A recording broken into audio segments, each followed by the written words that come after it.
continuación de la presentación de mi grupo, voy a hablar sobre la introducción. El traumatismo encefalocraniano representa en nuestro país uno de los mayores problemas de salud pública, al ser considerado la primera causa de muerte y discapacidad en la población en pacientes menor de 45 años. El traumatismo encefalocraniano es aquella lesión física o deterioro funcional del contenido craneal, producido como consecuencia de un intercambio brusco de energía mecánica entre el conjunto encefalocraniano y el agente traumático. También mencionamos sobre la parte anatómica. Ya sabemos que nuestro cráneo está compuesto por 22 huesos, incluyendo rostro y cráneo. También mencionamos de planos, o también mencionamos vista anterior, vista lateral y vista posterior, para poder visualizar o ver el punto de la lesión, ¿no? También mencionamos sobre nuestra definición para saber qué es el traumatismo encefalocraniano. También para poder saber cuáles son las causas que originan esta enfermedad, cuáles son sus síntomas y cuáles son sus signos. Dentro de la parte imageneológica, mencionamos dos exámenes muy importantes sobre las radiografías, ¿no? Tanto en los rayos X como también en las tomografías, o más conocidas como la TAC. Dentro de los rayos X hablamos de proyecciones. Los exámenes vamos a tomar tanto en proyección frontal, antero, posterior.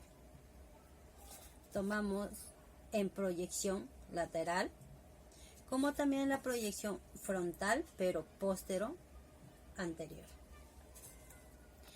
En cambio, cuando hablamos de tomografías, ya no vamos a hablar de proyecciones, hablamos de planos. En este caso vamos a tomar en un plano coronal, en un plano sagital y también en un plano axial. ¿Qué quiere decir axial? Que se va a tomar la proyección de cefálico a caudal, de superior a inferior. Muchas gracias.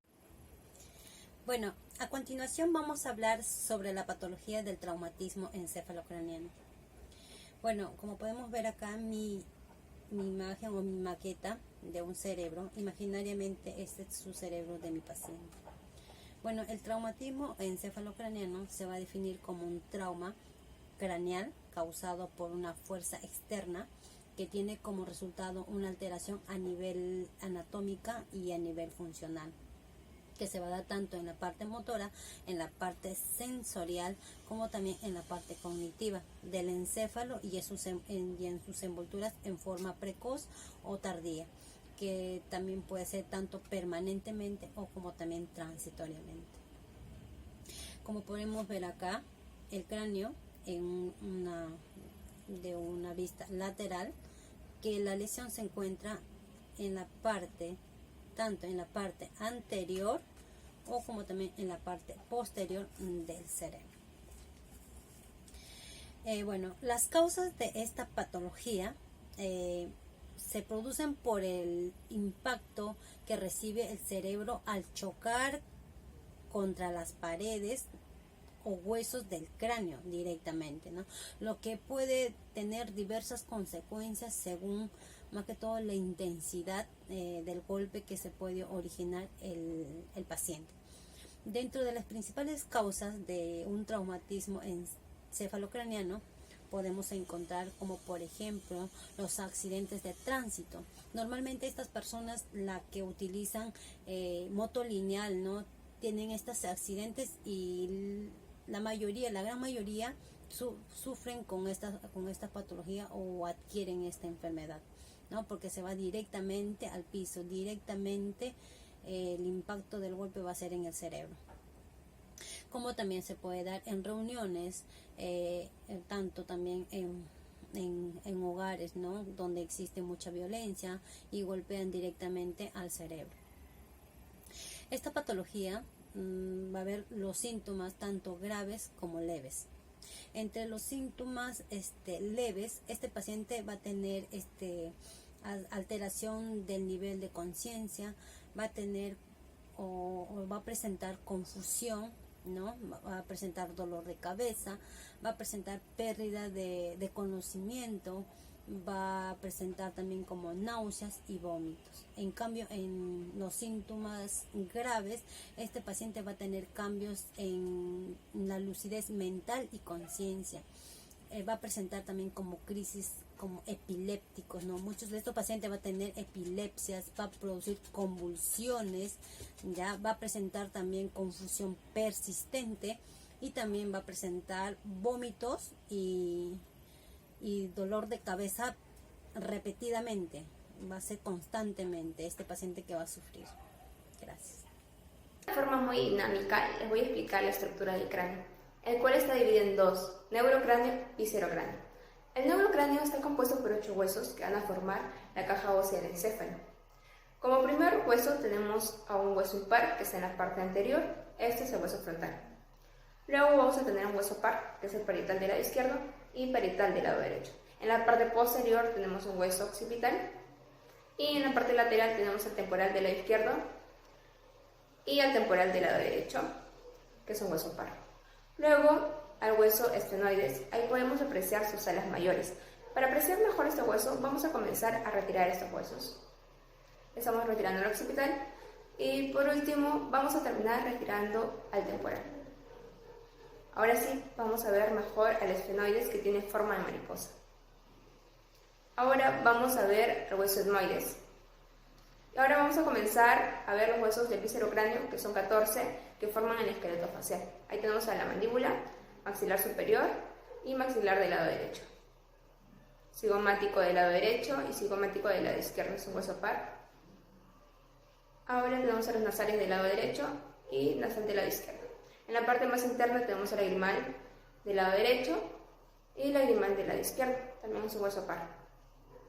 Ahora vamos a apreciar otros huesos y para ello vamos a verlo desde la parte posterior y con un poquito de zoom. Un poquito más. Este es el hueso vomer, que se encuentra medial. A la lateral el hueso palatino, que es un hueso par. Anterior a ellos están los cornetes nasales y con ellos terminamos la estructura del cráneo. Espero que hayan entendido. Muchas gracias. Vamos a realizar una descripción radioanatómica de 2 radiografías de cráneo. Vamos a comenzar con esta, que se da en una proyección frontal con una incidencia antero-posterior. Comenzamos a describirla. Primero se encuentra el hueso frontal, inferior a él está la cresta Galli, que es el etmoides. A su lateral está el borde supraorbitario, inferior a él está la fosa orbitaria. Luego tenemos el tabique nasal, más inferior está la apófisis mastoide. Luego encontramos a la rama mandibular y a la mandíbula. Por este lado vamos a señalar los senos: el seno frontal, los senos etmoidales y el seno maxilar. Ahora vamos a continuar haciendo una descripción radioanatómica, pero esto se va a dar en una proyección lateral. Comenzamos, encontramos el hueso frontal, al seno esfenoidal, al seno maxilar y por debajo está la apófisis palatina del maxilar. Luego tenemos a la mandíbula. Por este lado tenemos la sutura coronal, la silla turca, el conducto auditivo. A posterior tenemos la protuberancia occipital externa, la protuberancia occipital interna y a inferior podemos apreciar el arco anterior del atlas y el hueso axis. Eso sería todo con respecto a una descripción radioanatómica de radiografía de cráneo. Espero que hayan entendido. Ahora vamos a pasar a explicar una tomografía del cerebro en los 3 cortes. Ahora podemos apreciar una tomografía del cerebro en un corte axial. La primera imagen está en una ventana parenquimal y la segunda en una ventana ósea. En la imagen parenquimal podemos observar con una hiperdensidad la estructura ósea. En la parte interna con una isodensidad a la sustancia gris y a la sustancia blanca. Claro, se observa más isodenso a la sustancia gris. En la parte inferior podemos observar una ventana ósea, donde se observan mejor las estructuras óseas del cráneo, con una hiperdensidad.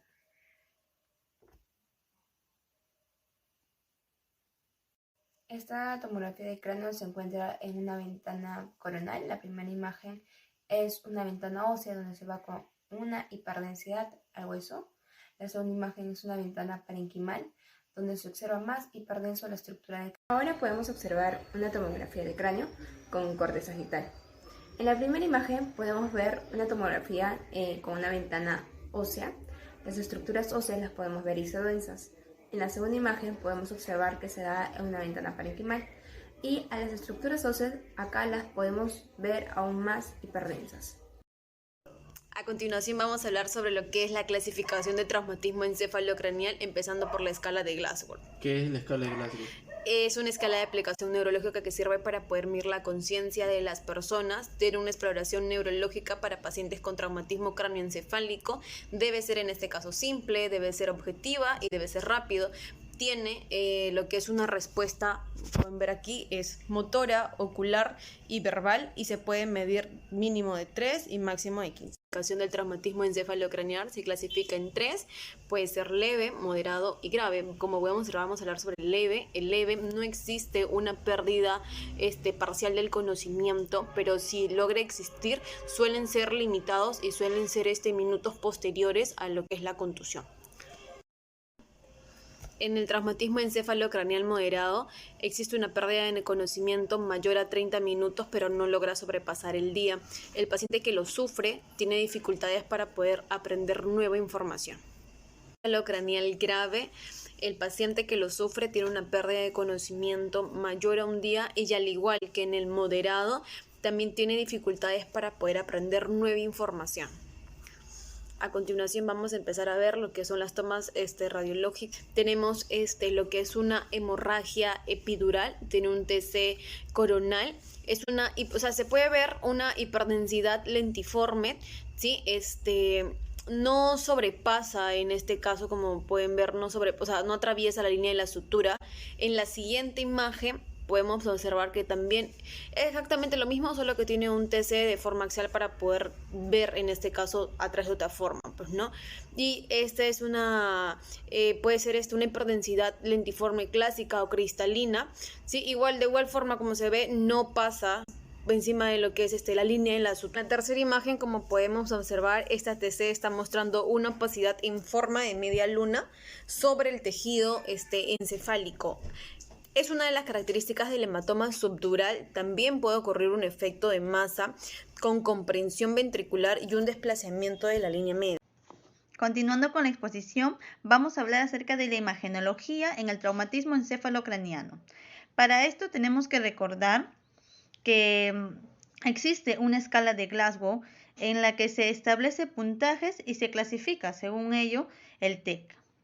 Esta escala ya fue explicada muy bien anteriormente con mi compañera, pero recordando, tenemos que de 13 a 15 era un TEC leve, de 9 a 12 un moderado y de 3 a 8 un grave.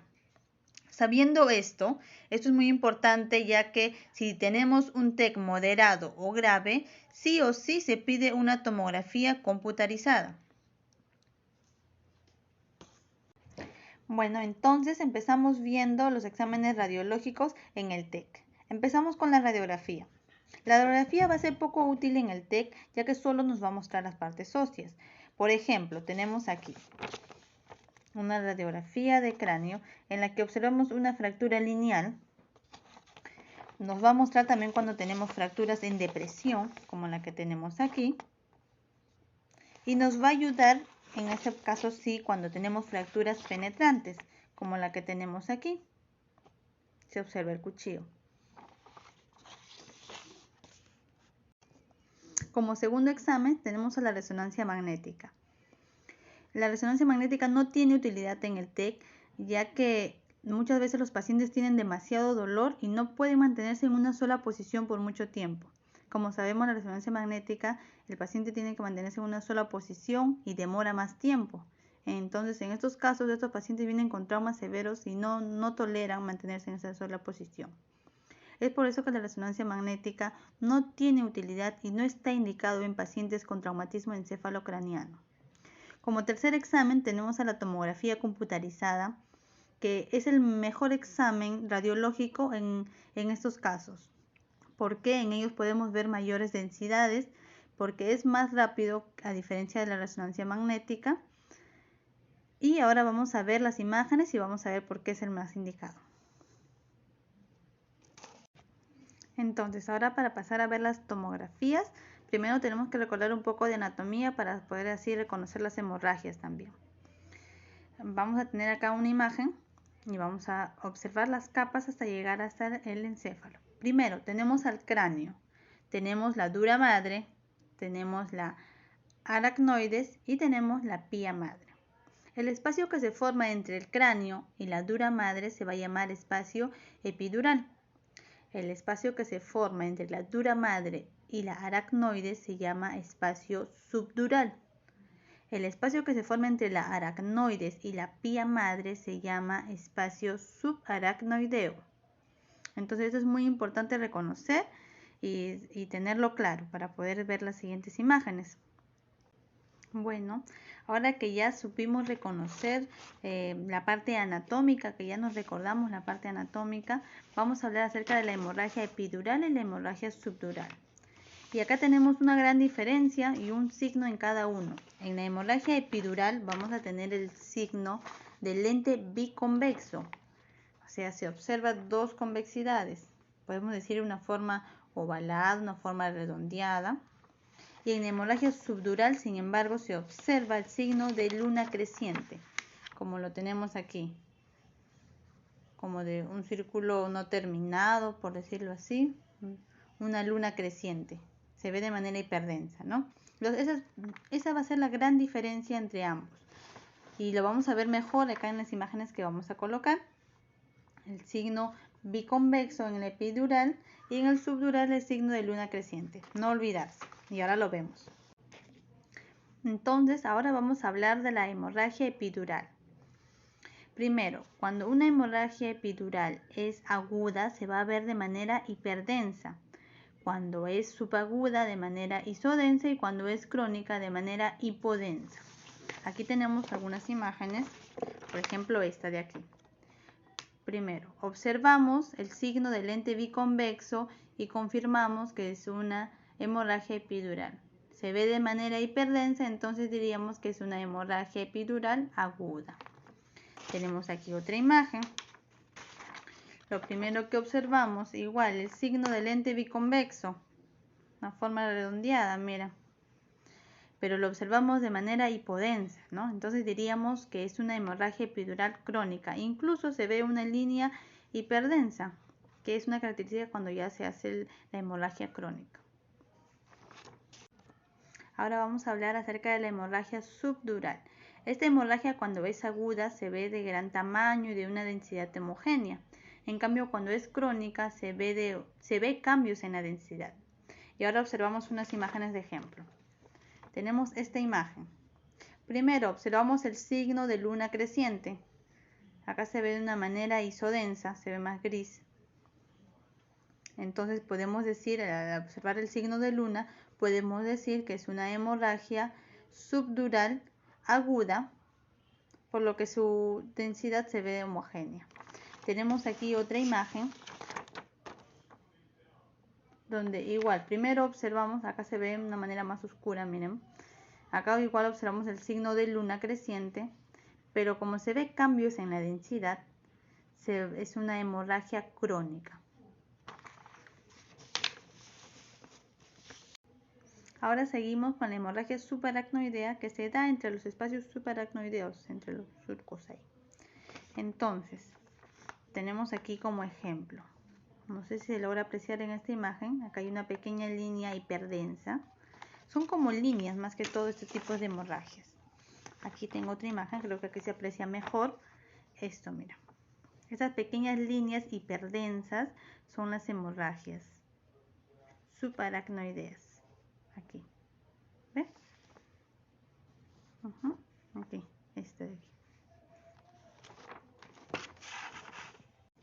Ahora tenemos a la hemorragia intraparenquimatosa.